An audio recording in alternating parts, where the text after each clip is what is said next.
नमस्कार, आपण पाहत आहात सिटी न्यूज। अमरावतीच्या जेवणनगर परिसरात काल रात्री गुंडांनी जो नंगानाच घातला त्यामागे एक धक्कादायक सत्य समोर आले आहे।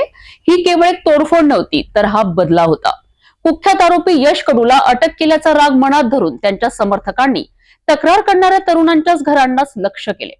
पोलिसात तक्रार करण्याचे धाडस करणाऱ्यांना गुंडांनी वेठीस धरले, तर दुसरीकडे पोलीस प्रशासन मात्र रात्री उशिरापर्यंत झोपेत असल्याचे दिसून आले।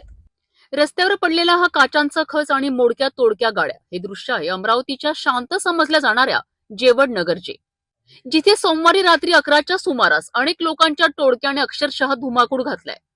या घटनेची सुरुवात झाली ती काल दुपारपासून।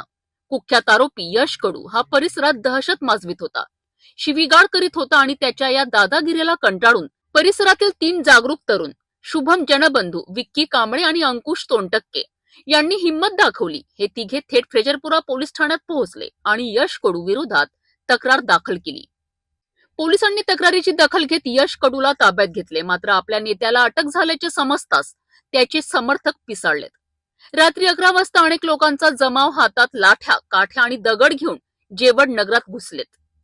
या जमावाचा उद्देश स्पष्ट होता, तक्रार करणाऱ्यांना धडा शिकवणे। या गुंडांनी खास करून शुभम, विक्की आणि अंकुश यांच्या घरांना लक्ष्य केलेत। घराबाहेर उभ्या असलेल्या गाड्या फोडल्यात आणि परिसरात दहशत निर्माण केली। या हल्ल्यात सुमारे 20 दुचाकी, 2 चारचाकी वाहनांचे मोठे नुकसान झाले आहेत। धक्कादायक बाब म्हणजे एवढी मोठी घटना घडत असताना पोलीस यंत्रणा मात्र सुस्त होती।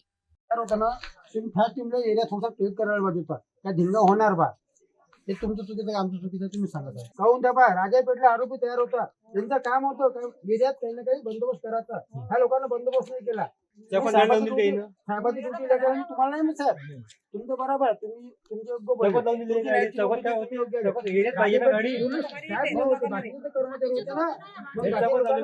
नाही बा इथं असं आहे, आरोपी आपल्यापासून धिंगाणा होईल, तुम्ही करा। रात्री 11 वाजता तांडव सुरू झाला, परंतु वरिष्ठ पोलीस अधिकारी तब्बल 2.5 तासानंतर म्हणजेच रात्री 1:30 वाजता घटनास्थळी पोहोचलेत। उशिरा का होईना आता पोलीस ऍक्शन मोडमध्ये आले आहेत। पोलिसांनी रात्रीतून कोम्बिंग ऑपरेशन राबवत आतापर्यंत 5 आरोपींना ताब्यात घेतले आहे। इतर फरार आरोपींचा शोध सीसीटीव्ही फुटेजच्या आधारे सुरू आहे।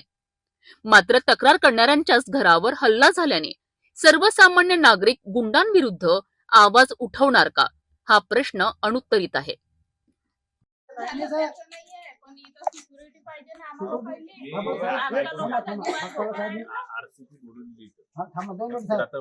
आरोपी आता काय करतो, नुकसान झालं बोलवून आता काय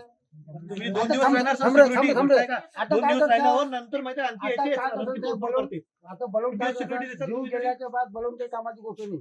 जीव गेला तर काही बलवून नाही बोलवते तुम्ही लोक बोलव मला तुम्ही सांगा आता हा तुम्ही बोला हे नुकसान भरून देणार का तुमच्या शिपारची आम्ही तर गेलो जीवानो, आम्ही तर पुढे सुटलो बिचारे काळे धंदे गरिबांना।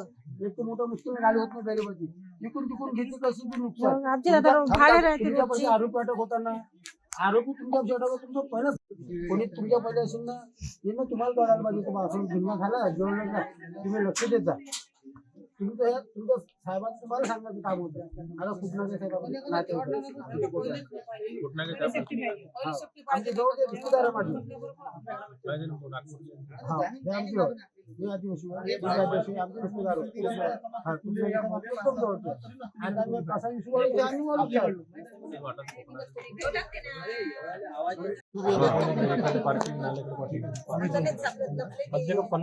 पन्नास जण म्हणते नाल्या